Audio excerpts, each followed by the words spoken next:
네, 제 3강입니다.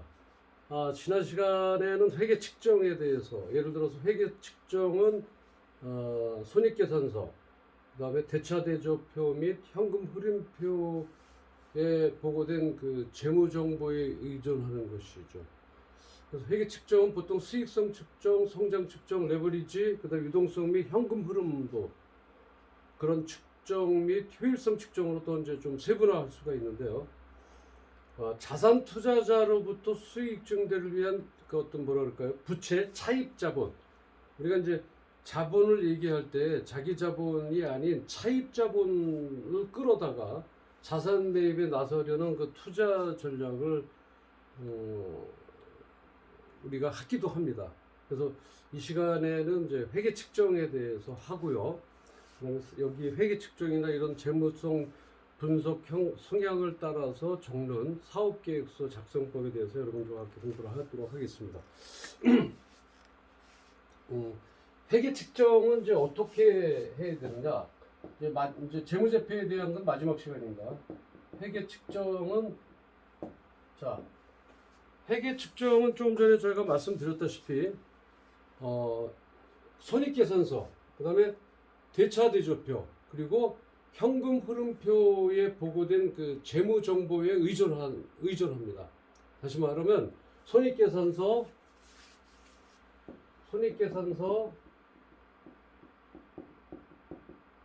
그 다음에 대차대조표,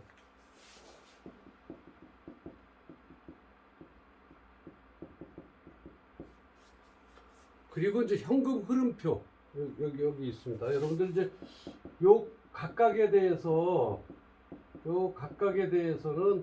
여러분들이 따로 공부해 볼 필요가 있습니다. 이게 이제 우리가 회계학을 공부하는 곳이 아니라서 그냥 여러분들 좀 그 아웃라인만 이렇게 넘어갈 수 있고요. 현금 흐름표에 대해서는 여러분들이 별도로 조금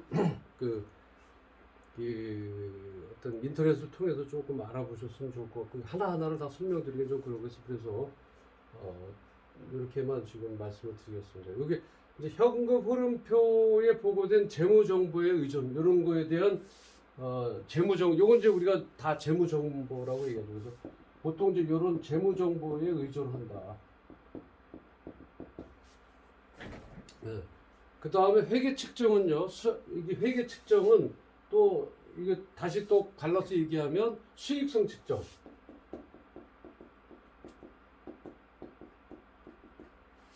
그리고 이제 성장 측정, 그 다음에 이제 우리가 이제 흔히 말하는 레버리지. 요거는 레버리지. 요거는 이제 여러분들이 한번 제가 설명해 드릴 필요성이 있어서 레버리지에 대해서. 그 다음에 유동성 및 현금 흐름 측정.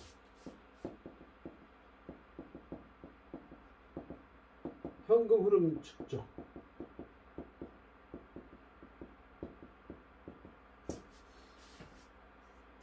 이렇게 이제 우리가 세분화될 수가 있는데요. 우리가 이제 자산 투자로부터의 수익 증대를 위해서 차입 자본, 즉 부채죠, 부채. 요거는 이제 우리가 레버리지 같은 경우는 이제 그런 경우를 얘기하는데, 수익 증대를 위해서 차입 자본을 끌어다가 자산 매입에 나서는 투자 전략, 요런 거를 이제 레버리지라고 얘기하는데, 요 레버리지에 대해서 잠깐 설명을 좀 드리도록 할게요. 영국과 호주에서는요, 이거를 이제 기어링이라고 합니다. 이 레버리지를 기어링이라고 해요. 영국하고 이제 호주에서는 이거를 기어링이라고 얘기를 하는데, 부채에 근거한 투자는 일반적인 어떤 자산 투자 관행입니다. 자, 이 레버리지를 잠깐만 요거에 들어가 있기 때문에 재무 정보에 의존해서 측정하는 것들이 수익성 측정, 성장 측정, 레버리지, 유동성 및 현금 흐름의 측정이 있는 가운데 요 레버리지는 여러분들이 조금 아실 필요가 있어서 잠깐 설명을 드리도록 하겠습니다. 부채에 근거한 투자는, 자, 레버리지를 할까요? 레버리지.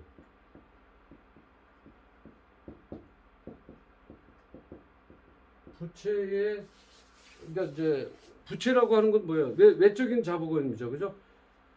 부채에 근거한 투자는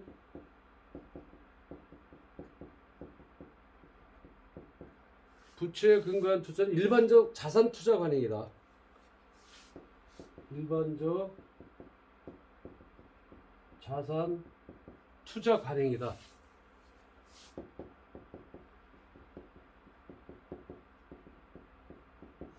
자, 이 말이 무슨 얘기냐면요. 기업이든 개인이든 어떤 자산 투자로부터 어떤 수익이 차입 비용을 지불하고 나서도 남을 것을 계산해서 대출 또는 각종 금융수단 등의 방법으로 추가 자금을 유입을 합니다. 그러니까 차입을 하는 거죠. 그러니까 내 기본 자산이 아니더라도 그래서라도 자산 매입에 나서는데 어떤 그 하나의 그 투자라는 것이죠, 이것도. 그래서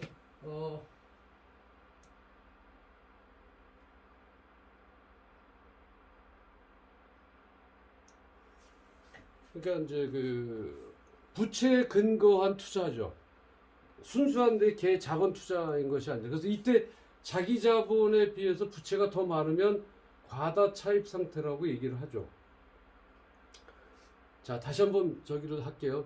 정리를 해볼게요. 부채에 근거한 투자는 보통 일반적 자산 투자 관행인데, 기업이든 간에 또는 개인의 사적이든 간에 어떤 자산 투자로부터 수익이 차입 비용을 지불하고 나서도 남을 것을 판단하는 거죠. 우리가 그럼 이런 얘기를 한번 하면 여러분들이 귀에 좀 익을까요? 갭 투자라는 거 혹시 아시나요? 갭 투자. 갭 투자하고는 뭐 아주 여러분들 이해를 돕기 위해서 갭 투자를 말씀을 드렸는데, 갭 투자라고 하는 것이 상당히 유행을 했었어요. 지금 이제 갭 투자 잘못해갖고 빚더미에 앉아서 많은 그 재산을 축내고 또 남한테 피해를 입혔던 그 사례들이 어떤 TV 모 방송국에서 나왔던 적이 있습니다. 집중 취재를 한 적이 있었는데, 그런데 이제 이런 그 레버리지 같은 경우는 이제 그거하고는 전혀 틀리긴 하지만 여러분들이 이제 좀 머리에 확 닿으라고 제가 말씀드렸던데, 갭 투자하고는 부동산 쪽으로 조금 비슷한 유형들이 있어요. 그래서 제가 말씀드리는 것은 부채에 근거한 투자는 일반적 자산 투자 관행이다, 이렇게 이제 말씀드리는 것이고요. 기업이든 개인이든 간에 어떤 그 자산 투자로부터 수익이 차입 비용을 또 지불하고 나서, 그러니까 이런 얘기죠. 내가 1,000만 원이 있어요. 1,000만 원을 투자할 때 말고요. 1,000만 원을 투자할 수가 없어요. 2,000만 원을 투자할 때 1,000만 원이 남았다. 근데 2,000만 원이 없어요, 우리 자산으로서는. 그래서 1,000만 원을 꼬오는 거예요. 그래서 그 2,000만 원을 가지고 투자를 했었을 때 2,500만 원의 수익을 갖는다. 제가 숫자 개념으로 말씀을 좀 이따 드릴게요. 그래서 자산 매입에 그러니까 자금을 차입해서라도 자산 매입에 나선다는 것이죠. 그래서 부채에 근거한 투자한 거예요. 부채의 근거에 의해서 투자한 것입니다. 그래서 부채에 근거한 투자는 일반적 자산 투자 관행이다. 그래서 이때 자기 자본에 비해서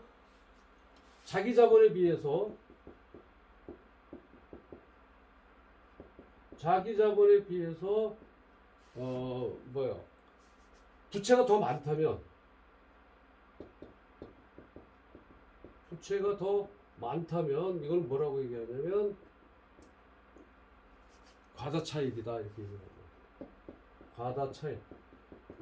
근데 이제 과다 차입 같은 경우도 이제 이제 자기 자본에 비해서 부채가 더 많으면 이제 그걸 과다 차입이라고 얘기를 합니다. 그래서 별로 그런 것을 이제 지향을 하고 있는데, 우리가 이제 레버리지 효과라든지 그 부채에 근거한 투자는 일반적 자산 투자 관행이다라고 이제 우리가 얘기했을 때, 과다 차입인 상태에서도 할 수 있다라고 우리가 이제 얘기할 수 있고, 두 번째로 얘기하면 레버리지에 의한 주식 투자의 특징은 어떤 것이냐면 남의 돈으로 투자한다는 점이에요.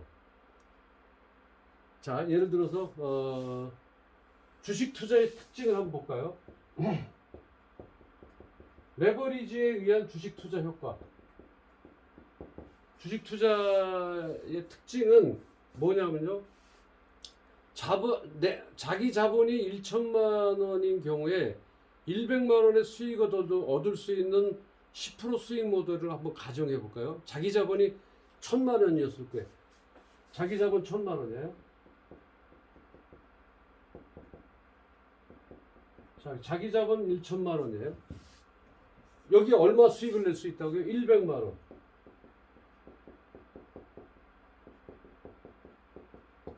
100만 원의 수익을 얻을 수 있는 10%의 수익 모델 한번 가정해 봅시다. 10%의 뭐예요? 수익 모델. 그렇죠. 자기 자본 1,000만 원이에요. 거기에 100만 원의 수익을 낼 수 있으면 뭐 10%죠. 10%의 수익 모델을 가정해 봤을 때 이 경우에 4천만 원의 차입금을 추가해서 자 이런 수익 모델이 있어요. 근데 이 경우에 4천만 원에 자 4천만 원의 차입금을 추가를 해서 이거 차입금이라고 근데 자기 자본 1,000만 원뿐이 없으니까요. 차입금이에요. 4천만 원의 차입금을 추가해서 총 얼마요? 요거 더하면 얼마예요? 요 두 개 더하면 5천만 원이죠. 5천만 원을 투자를 한다면, 요거를 투자를 한다면, 예를 들어서 투자한다면 얼마의 수익금이에요? 이거 10% 수익 모델이라고 했죠. 그러면 5천만 원 투자하면 얼마예요? 수익이 10%니까요. 500만 원이죠. 즉 레버리지는 차입 비용을 논외할 때 자기 자본 대비 수익률이 50%예요. 무슨 얘기인지 아시죠? 여기서 500만 원이니까. 왜 50%냐면 1,000만 원을 가지고 10%의 수익률을 내려면 100만 원이에요. 100만 원. 여기요. 100만 원인데 에 비해서 4천만 원의 차입금을 추가로 해서 5천만 원을 투자를 한다면 수익금이 10%니까. 그죠? 10%면은 얼마예요? 500만 원이잖아요. 500만 원을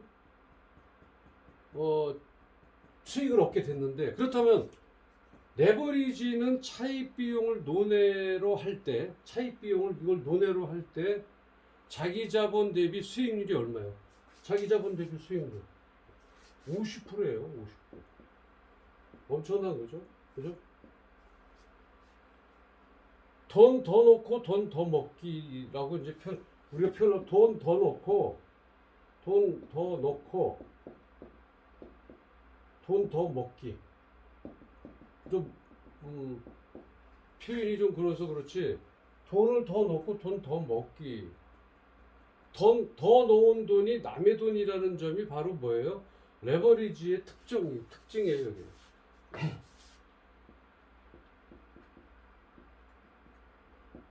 레버리지의 특징이 뭐냐면요. 이런 식으로 돈 더 넣고 돈 더 먹기다. 더 넣는 돈이 남의 돈이라는 점이 레버리지의 특징이다. 돈을 더 넣는데 누구 돈이에요? 이 돈은? 외부 차입금이에요. 이렇게 하는 그 레버리지에 대한 그 재무 정보 의존에 의해서 이런 레버리지 효과도 얻을 수가 있어야 된다는 얘기죠. 이러한 예컨대 자 증거금 제도는 이러한 가능성이 단순히 가설에 머물지 않은 것을 보여줘요. 증거금 제도는 보세요. 예를 들어서 증거금이 20%인 주식에 투자할 경우에 증거금이요. 자기 자본 1천만 원의 증거금으로서 5천만 원의 주식을 매입할 수 있어요. 여러분들 주식하시는 분들 혹시 있다면 제 말 아마 금세 이해하실 거예요.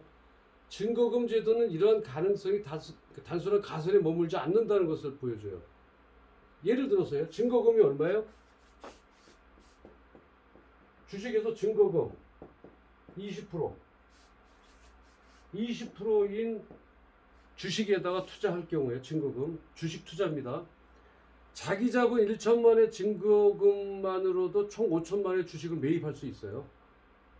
이거는 이제 그렇게 돼 있습니다. 내가 1천만 원만 줘도 5천만 원의 주식을 매입할 수 있어요. 증거금 20%에 내 자금 얼마예요? 1천만 원이에요. 1천만 원에 얼마를 주식을 매입할 수 있어요? 주식 매입이 얼마 할 수 있어요? 5천만 원. 5천만 원의 주식을 매입을 할 수가 있어요.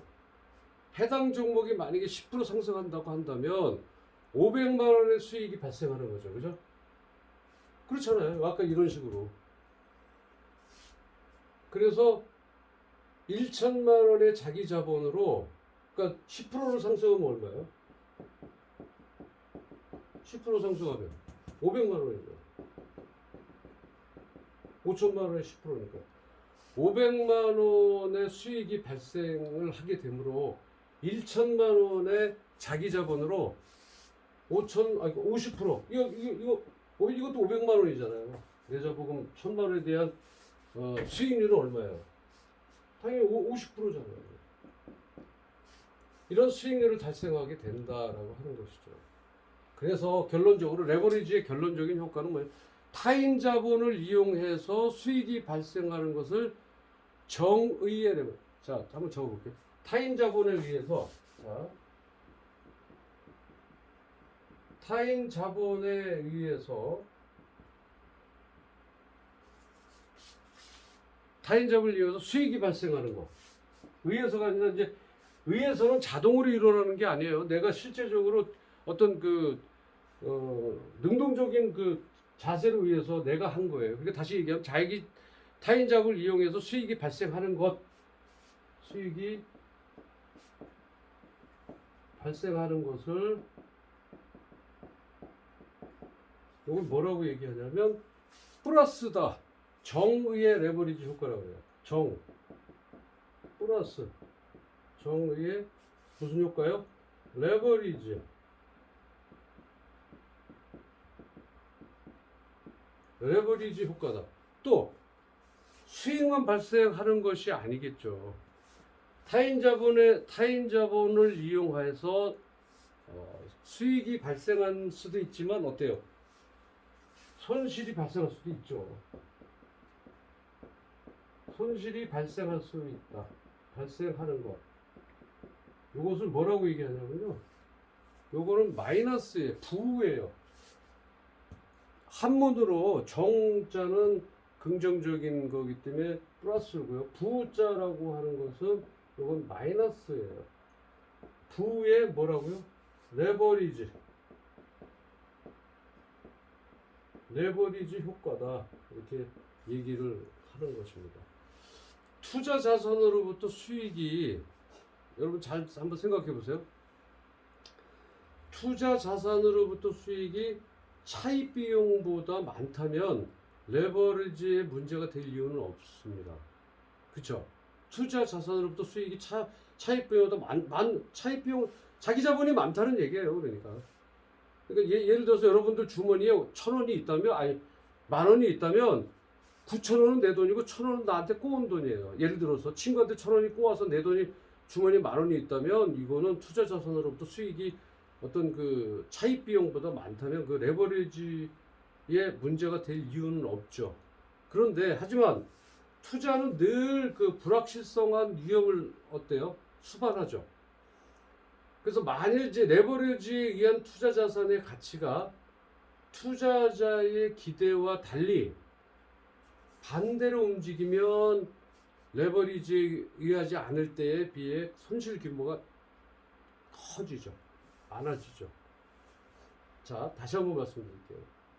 만일 레버리지에 의한 투자 자산의 가치가 투자자의 기대와 달리 반대로 움직인다면 레버리지에 의하지 않았을 때에 비해서 손실 규모가 커진다. 이렇게 이제 생각하시면 돼요. 그 다음에 자기 자본으로 그러한 손실을 감당할 수 없다면 뭐가 돼요? 뱅크럽시라고 해서 뭐가 돼요? 여러분들 이런 뱅크럽시 하면 안 돼요.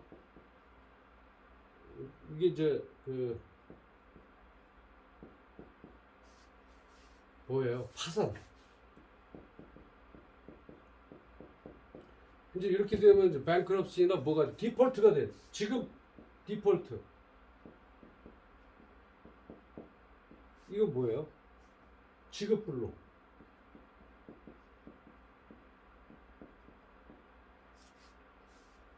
그래서 이 bankruptcy나 디폴트가 돼서는 곤란하다. 이렇게 타인 자본을 이용해서 수익이 발생하는 것을 정의 레버리지 효과, 손실이 발생하는 것을 부의 레버리지 효과라고 이제 우리가 얘기를 합니다. 그래서 그래프상으로 그려본다면 여기다 한번 그려볼까요? 그냥 여기다 조금 지워서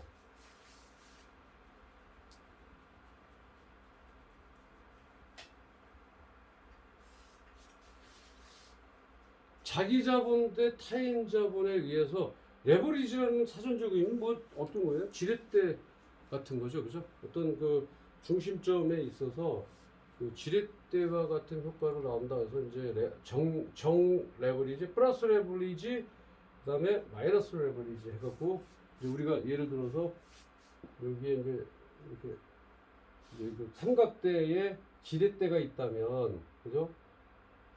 평평한 건 어때요? 여기 자기 자본 이렇게 나가는 거, 그죠? 이렇게 나가는 거는 여기가 이제 자기 자본이가 여기서부터 여기까지 가요. 자기 자본. 그다음에 이거는 타인 자본.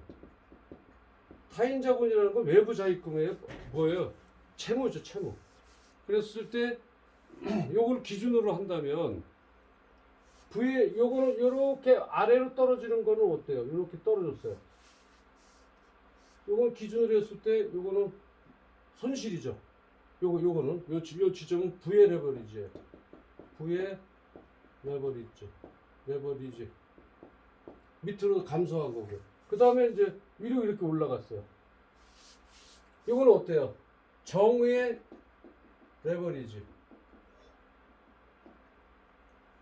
그래서 요거의 관계, 요 차이의 관계를 가지고 우리가 이제 자기 자본이 요만큼 있었어요. 타인 자본을 통해서 플러스 요인에 대한 수익이 발생했다. 그러면 정의의 레버리지다. 요거는요. 요건 정의의 레버리지고, 요겐 부의 레버리지다. 이렇게 얘기하는 거를 여러분들도 사업에는 자기 자본만으로 할 수는 없습니다. 물론 자기 자본이 돼서 100%로 다 한다면 좋지만, 하지만 어떤 그 부의 어떤 투자에 대한 것들이 좀 더 그 어떤 시너지 효과를 얻을 수 있다면 이런 그 레버리지 효과도 바라볼 수 있다, 이렇게 이제 얘기를 할 수가 있겠습니다. 그래서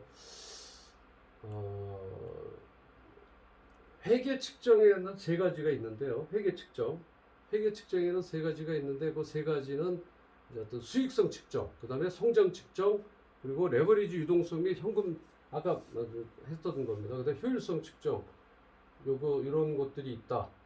이렇게 이제 여러분들 일반적으로 알아보시고요. 그 다음에 운영 조치, 어떤 비재무적 차원에서 성과를 측정하는 것은 우리의 그 스트레치, 전력과 성과 측정의 통합을 위해서 균형 성과표 접근법을 채택한 기업으로서 지난 그 여러 가지 기업들에서 이제 관심이 상당히 많았던 것이다, 이렇게 이제 얘기를 할 수 있고요. 그다음에 이제 시장 기반의 조치라든지 생존 측정, 뭐 이런 것, 이제 생존 측정은 이제 여기 자세히 공부하지는 않겠습니다. 말로만 여러분들한테 말씀을 드리도록 하는데, 어떤 기업가 정신 및 전략적 관리에 대한 경험적 연구 대부분이 5년 이하의 시간 범위를 다루기 때문에 전반적인 조직 성과와 척도나 이런 것들에 대해서 5년이 훌쩍 지나면요, 사실은 사용되지 않습니다. 그렇지만 5년까지의 그 어떤 그 포캐스팅에 대해서는, 그 미래 예측에 대해서는 이제 우리가 생존 측정에 의해서 해야 된다라고 얘기하는 거죠. 그래서 생존 능력 측정은 단순히 조직이 관심 기간 동안 사업 상태를 어떻게 유지했나를 보기 위한 것이고, 실제적인 대부분의 5년 이상의 것들은 실측할 수가 없습니다. 특히 요즘과 같은 4차 산업 가운데 기술적인 그 리텐션 타임이라고 하나요? 머물러 있는 그 기술적인 그 익스페리 데이터는 너무나 짧아졌어요. 예전에 예를 들어서 뭐 2년에 한 번, 1년 반 만에 휴대폰의 모델이 존속돼서 왔다면 지금은 어때요? 6개월, 1년도 채 가지 않고 새로운 기술이 자꾸 나타나서 그 새로운 기술과 다른 기술이 또 콜라보레이션 하는 거죠. 융합을 하는 거죠. 그죠? 그래서 그러한 것들이 어떤 그 함께 융합되어져서 나오는 기술들이 많아지기 때문에 생존 측정으로서는 우리가 이론적 가치로서는 할 수가 없다. 이렇게 이제 말씀드릴 수가 있고요. 그다음에 말씀으로 드리는 건 여러분들에게 이제 그 말로만 표현되는 건 경제적 가치 측정이 있어요. 경제적 가치 측정. 여기 측정이 있다면 여기다 이름만 적어볼게요. 경제 여기 보이나요? 경제적 가치 측정이 있어요. 이 경제적 가치 측정은 어떤 거냐면 경제적 가치 측정은 그러니까 자본 비용 및 외부 재무 보고의 규정의 영역을 고려한 거예요. 뭐라 그럴까요? 어떤 일종의 회계적인 조치인데 여기에 나오는 측정값은 일반적으로 가치가 보고되지 않습니다.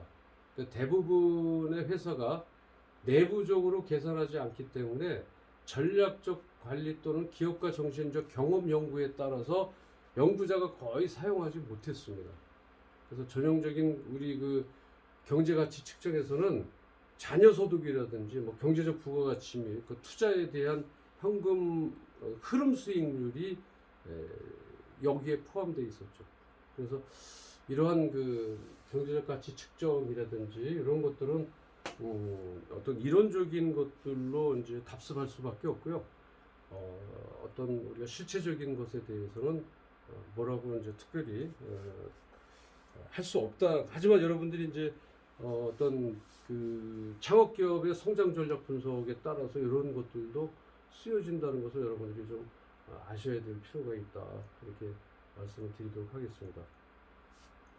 자, 지금까지 이제 이렇게 됐고요. 이제 이런 것들을 이용해서 뭐를 해야 돼요? 사업 계획서를 작성을 하셔야 됩니다.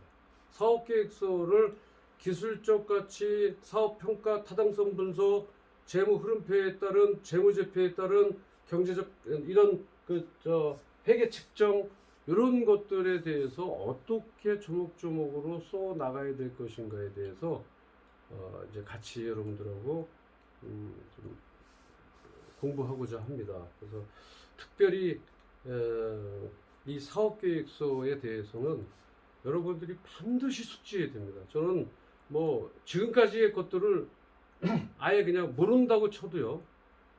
물론 아셔야 됩니다. 여기에 몇 가지 것들은 꼭 사업계획서에 들어가야 될 부분이 있기 때문에 추정손익계산서라든지 그 다음에 이제 어떤 그 손익분기점이라든지 그다음에 수익이 언제부터 날 것을 예상할 수 있는 포캐스팅에 대한 표도 여러분들이 만들 줄 알아요. 그 정도는 만들 줄 알아야 돼요. 지금까지는 그 중에서 몇 가지 반은 이론적인 것입니다. 하지만 반 정도는 여러분들이 실무적으로 따라가야 된다는 얘기죠.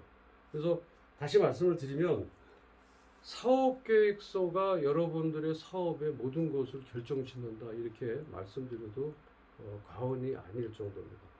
그래서 그 사업계획서는 아까 전제에도 말씀을 드렸습니다. 세 가지 유형의 사업계획서예요. 첫 번째로 내가 실제적으로 회사 이 어떤 창업기업의 성장 전략을 위해서 꾸려 나가야 될 거 하나하나 계단을 걸어 올라가야 될 사업계획서. 이거는 정말 나만이 볼 수 있고 내가 실제적으로 행동할 수 있는 모든 것이 들어가 있어야 됩니다. 사업계획서. 두 번째는요. 두 번째 사업계획서는 대외적인 사업계획서죠. 다시 말하면 자금의 어떤 그 조달이라든지 연구개발에 대한 지원 사업이라든지 어떤 여러 가지 시책이나 은행권이라든지 이런 데에서 우리 회사를 보여주고 우리 회사를 통해서 좀 뭔가 담보력을 가질 수 있는 그런 사업계획서가 필요한 것이고요.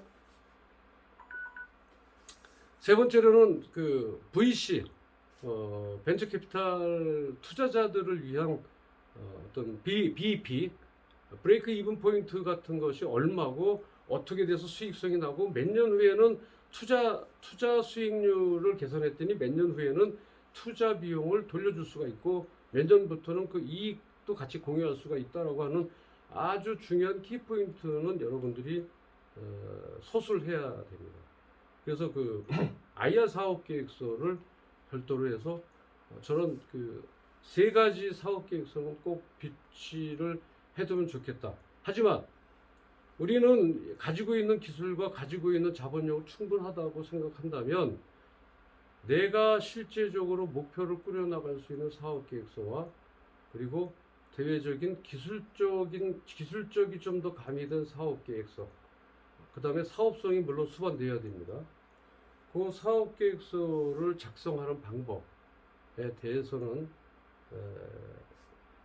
시간상 다음 주 13주 차에 사업계획서 작성법을 약 3시간에 걸쳐서 여러분들하고 한번 완성을 시켜보고자 합니다. 그간에 여러분들이 대외적으로 사업계획서 제출에 있어서 많은 것을 실패해야 했다면 제가 강의하는 그 사업계획서 작성법을 통해서 완벽하게 구사할 수 있다고 저는 반드시 자신을 합니다. 왜냐하면 저는 여러분들 기업이나 또는 창업 기업에 대한 사업계획서의 평가위원으로서 약 5, 6년 이상의 경력을 가지고 있습니다. 그래서 사업계획서만 보고서도 이 회사를 선정 또는 정부 지원 자금에 선정을 할 것인가 말 것인가에 대해서 판단을 할 수가 있습니다. 그리고 실제적인 그런 그 현장 평가 능력과 업무에도 많은 경력을 갖고 있습니다. 그래서 여러분들이 저를 믿고 그 사업계획서 작성에 쉽지는 않습니다. 하지만 반복되고 그것을 통해서 우리 회사에 대한 전반적인 것들을 그 안에 녹여내야 됩니다. 누구나 할 수 있다면 똑같이 될 수밖에 없습니다. 누구나 할 수 없는 사업계획서 작성법에 대해서 다음 시간에 여러분들하고 같이 만나보도록 하겠습니다. 장시간 시청해 주셔서 감사합니다. 무탈하고 건강하게 보내시고 다음 주에 뵙도록 하겠습니다. 감사합니다.